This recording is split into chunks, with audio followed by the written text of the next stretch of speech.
Okay, with that being said, let's go to the code now. Here's where we left off. Let me try to run this program.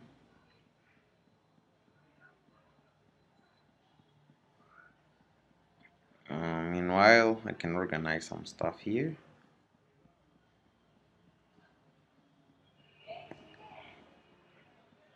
Let me delete these, close these, and let's see. Usually takes some time to open, so it's quite a normal thing. No reason to panic.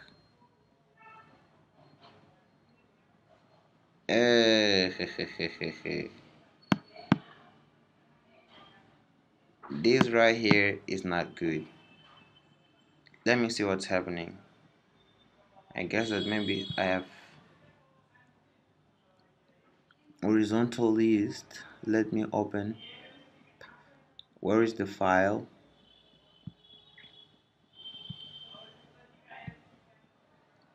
Components horizontal list. Here we have it, but it didn't load all of the files. Let me restart the application.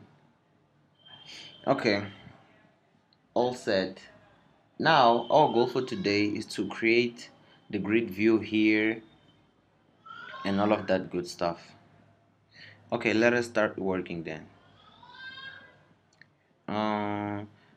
We still have this problem to solve. I didn't give me time. Like these names sometimes disappear.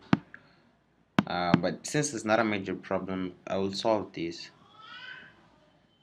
Let us focus on the goal for this current video. Okay.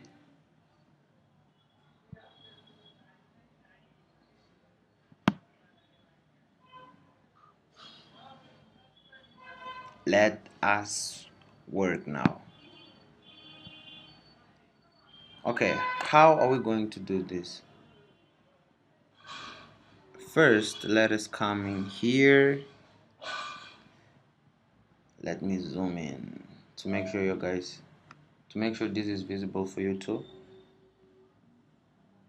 I hope I'm not over zooming it.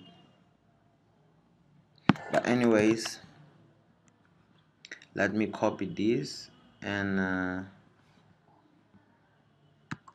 paste it over here. What's happening? It's kind of slow. I'm not liking it. Let me see what I can do here.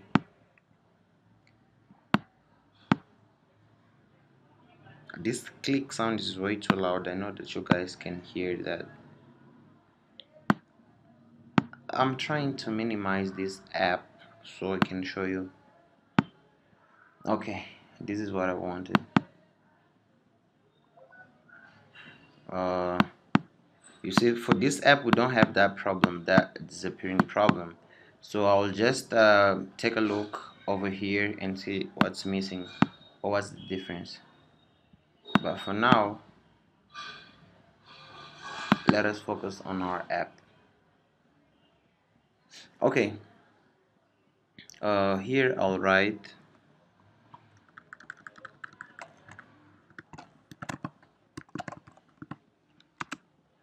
recent products.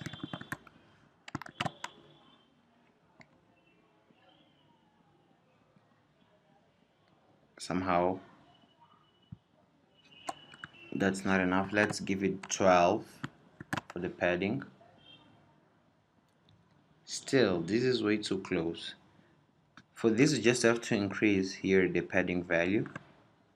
Let us give it 15. Still, I'm not happy. Let me give it 20. Okay, I guess that this is good enough.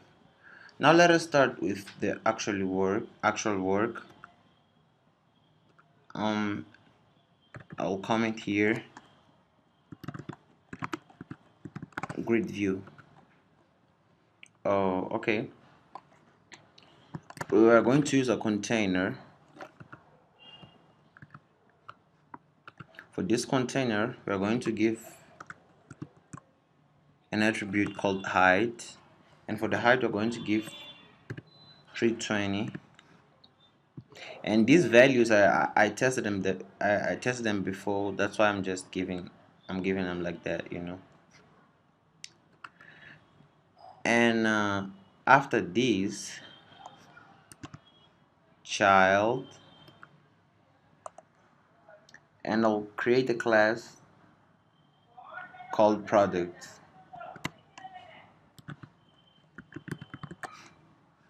I will get an error because we didn't define this class here yet, but that's not a big deal.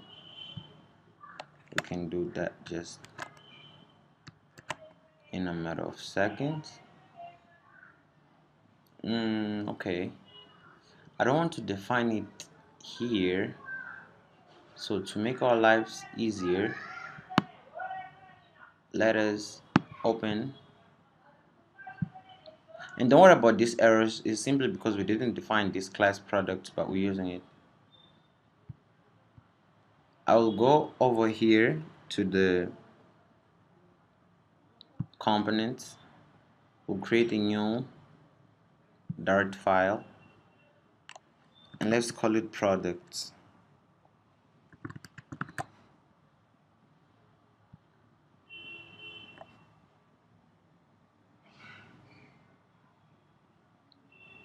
It's basically just asking if I want to add this file to Git, and obviously I do. I'll just write yes. Make life easier for all of us. Okay, let me import. I guess that now you know what's happening. Import package Dart. You have to do this every time. And we'll create a class here, and the class is going to be a stateful class, and we're going to call this class products. Okay. Before we're done with this, we'll come back here and we'll just copy this line, we'll paste it,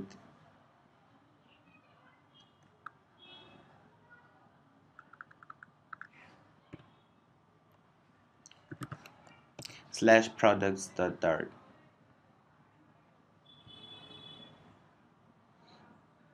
Okay, and the error now is gone. Now we're going to work on a new file, which is this file. Control save. Nah, not yet. I don't need to do that. Okay, how are we going to do this? Here we are going to create a list of products. Then we are going to display that list of products inside our grid view. This way of coding, which I'm going to show to you guys now, is going to make it very easy when we go to implement when you're going to extract the information from from a database like Firebase or something like that. So I'm just making this. Actually, now we're doing this locally, but I'm making it ready for us to use a database, because afterwards we need to use a database to do all of this stuff. So if you guys are familiar with JSON files, you know that they come usually in a list format, right? So this is what we're going to use here. You'll come over here, we'll create this as a var, and we'll call it product list.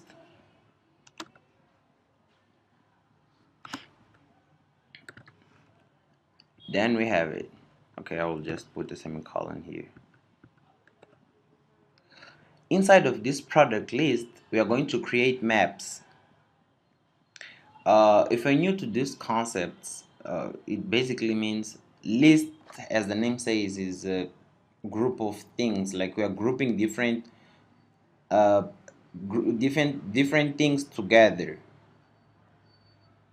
inside the and a map works more or less like a list.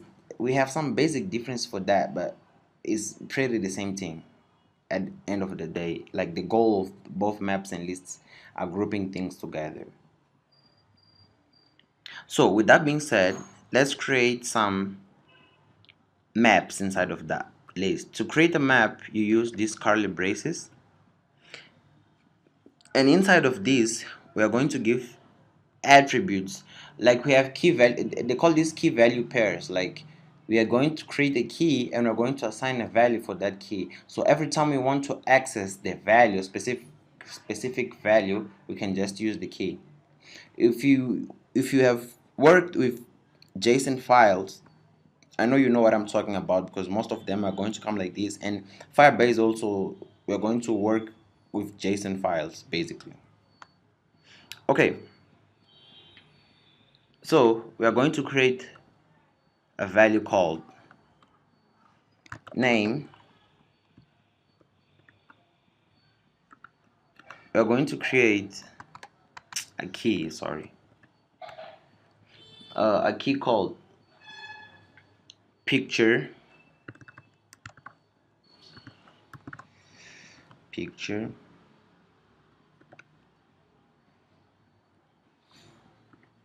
We are going to create a key called old price.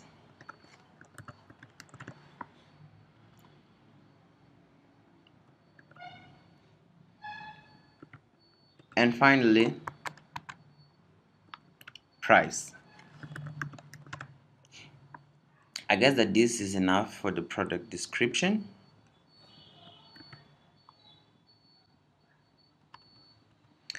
For the name, here is where we are going to provide the name of the particular product. And we can give blazer. For the picture, we are going to give the location where that specific picture is at. For us is images slash products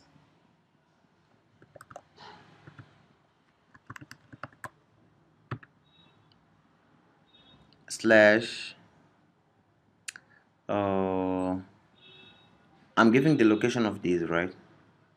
Images folder, products. Then we can give anything. Let us open the pubspec.yelm file to see what we have there. Okay, we have a small problem, because let me see which image is this one. This wasn't supposed to be here.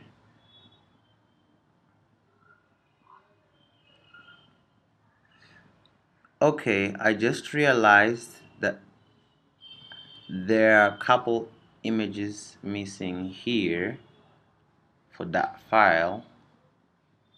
So what am I going to do? This wasn't supposed to be on images, on products, because these are not products. I will upload a folder with the images, and I'll leave the link in the description below. So now I'll just pause the video and do that upload, so when you see the video you can just go and download that folder. Okay. Oh, sorry guys, I just stopped the video to check. Actually, we do have the images. I thought that this directory was open, and here's the file, like the products folder. You don't need to download nothing, you have it. If you download this images file, I left the link at the first video, on the first video description, so we have the file. Sorry, my bad. What we have to do now is not downloading this products folder, because we have it.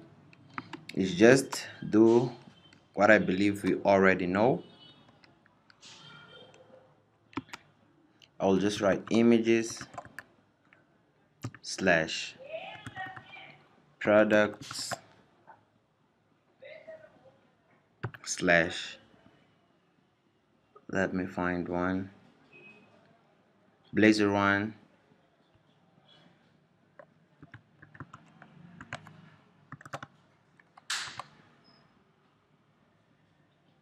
dot JPEG.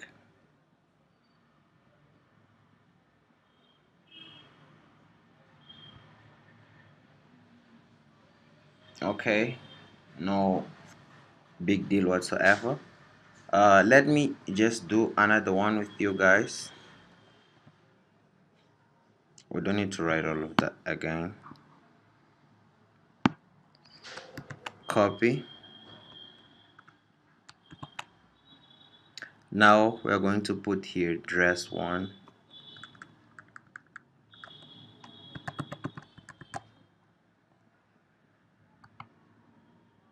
dot JPEG. We're now going to give packages get. No problem whatsoever. We can open the images to see. This is Blazor 2, this is Blazor 1, this is dress 1. Okay.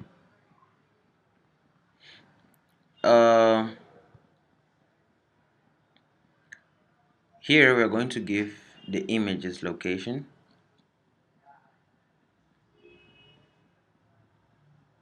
Where is that? Let's go to the pubspec file. Let's just copy this because I don't want to write it over and over again.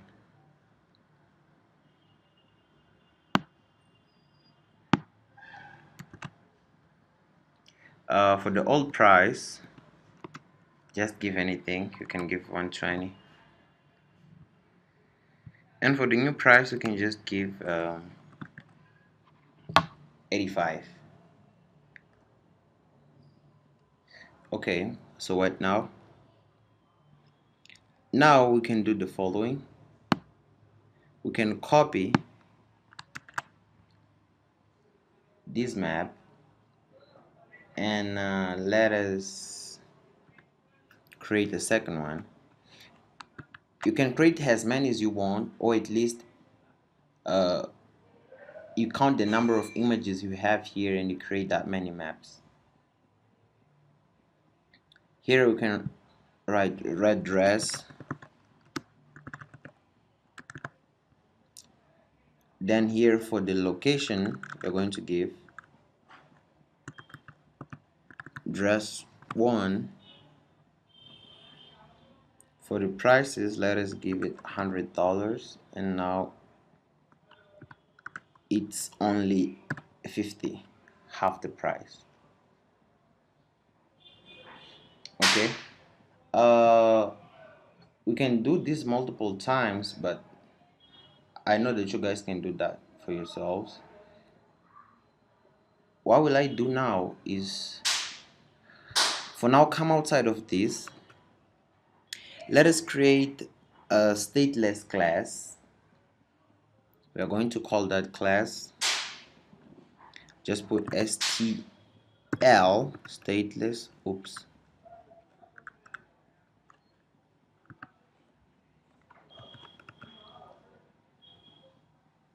stateless class, and we're going to call that stateless class single underscore prod single product. I know that maybe now you don't really get what are we doing and it's kind of complicated, but just bear here with me and you will get to understand what's happening. After the whole thing is done, I will take the time to explain to you guys what's happening. Let us create some variables in here inside of our stateless class, and we're going to create final.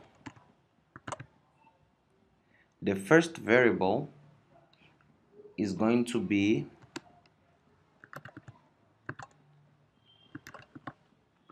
product name. Let us create another variable,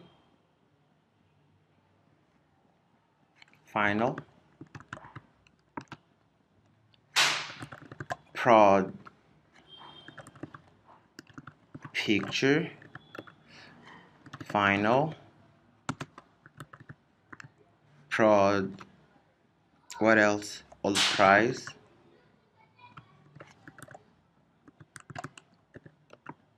and finally we'll create final, oops,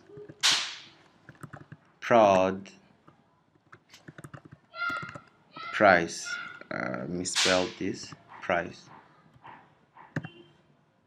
Okay, let me give prod for this, the first one, just to make everything uniform. Now we're going to create a constructor,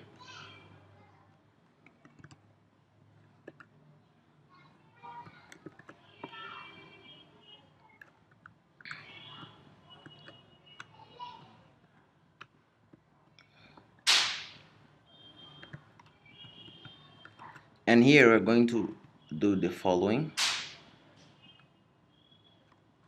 This dot product name, oops, it is outside,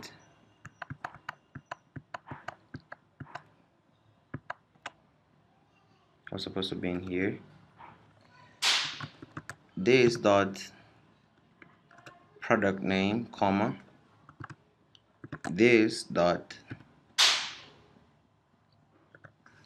product picture, comma, this dot product old price, comma, this dot product price. What are we doing here? We'll make use of this single product class. We are putting these variables inside of the constructor. It's basically a way to make compulsory to use to provide values for these variables every time we call the class single product. These variables, the final product name, the product name, final price and stuff, are going to be properties of this class. Basically, this is a user defined widget. We are creating our own widget called single product.